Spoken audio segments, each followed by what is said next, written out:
నమస్తే welcome to mega nine TV this is Siraj 5 ఎకరాల్లో 50 అంతస్తుల టవర్ ఇందులో 5 బేస్మెంట్లలో పార్కింగ్ ఏరియా 6 అంతస్తుల్లో చేనేత హస్తకళా ఉత్పత్తుల ప్రదర్శన మిగిలిన 39 అంతస్తులో ఆఫీసులు కమర్షియల్ కాంప్లెక్స్లు ఈ భారీ ప్రాజెక్టు ఇప్పుడు అక్షరాల 1500 కోట్లు హైదరాబాద్ లోని గచ్చిబౌలిలో యూనిటీ మాల్ పేరిట రాష్ట్ర ప్రభుత్వం ఎంతో ప్రతిష్టాత్మకంగా చేపట్టనున్న భారీ నిర్మాణం ఇది 2027 నాటికి ఈ ప్రాజెక్టు పూర్తి చేయాలన్నది ముఖ్యమంత్రి రేవంత్ రెడ్డి టార్గెట్ ఈ ప్రాజెక్టు హైదరాబాద్ ను ఒక ఐకానిక్ వాణిజ్య కేంద్రంగా మార్చడంతో పాటు ఉపాధి అవకాశాలు సృష్టిస్తుందని ఆశిస్తున్నారు అంతేకాదు రాష్ట్ర అభివృద్ధిలో కీలక పాత్ర పోషిస్తుందని భావిస్తున్నారు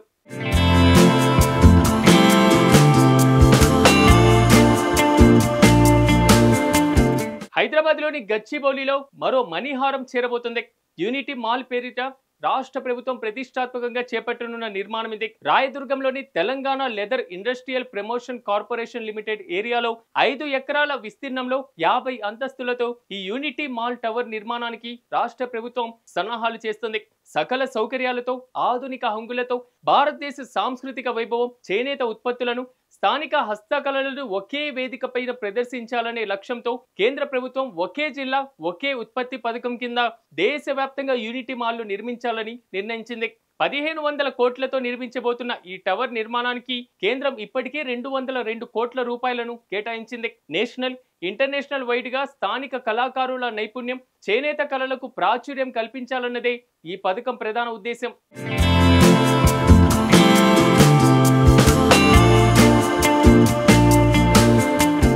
ఓడిఓపి పథకానికి కేంద్రం 5000 కోట్లను కేటాయించింది ఇందులో భాగంగా హైదరాబాద్ లో యూనిటీ మాల్ కోసం 202 కోట్ల నిధులను మంజూరు చేసింది ఇప్పటికే కేంద్రం 101 కోట్లను విడుదల చేసింది కేంద్రం ఆదేశాల మేరకు రాష్ట్ర ప్రభుత్వం రంగారెడ్డి జిల్లాలోని సేరిలింగంపల్లి మండల పరిధిలోని Telangana leather industries promotion corporation limited ప్రాంగణంలో 5 ఎకరాల స్థలాన్ని కేటాయించింది ముందు 2.13 లక్షల చదరపు అడుగుల విస్తీర్ణంలో 6 అంతస్తులు 3 బేస్మెంట్లతో యూనిటీ మాల్ నిర్మించాలని ప్లాన్ చేశారు అయితే గచ్చిబౌలిలో ప్రస్తుతం ఉన్నటువంటి భూమి విలువ ఆర్థిక పరిస్థితులను దృష్టిలో పెట్టుకొని ప్రాజెక్టును 50 అంతస్తులకు విస్తరించింది ఇక మాల్ ఎత్తుకు సంబంధించి 2025 సంవత్సరం ఏప్రిల్ 25న air force authority of India no objection certificate ను కూడా జారీ చేసింది దీంతో ప్రాజెక్టు వేగవంతం చేయడంపై తెలంగాణ ప్రభుత్వం దృష్టి పెట్టింది తాజాగా ముఖ్యమంత్రి రేవంత్ రెడ్డి ఉన్నతాధికారుల సమావేశాన్ని కూడా నిర్వహించారు పీపీపీ మోడల్లో నిర్మాణానికి టెండర్లను త్వరితగతిన ప్రక్రియ పూర్తి చేయాలని 2027 సంవత్సరం నాటికి ఈ ప్రాజెక్టును కంప్లీట్ చేయాలని సీఎం అధికారులను ఆదేశించారు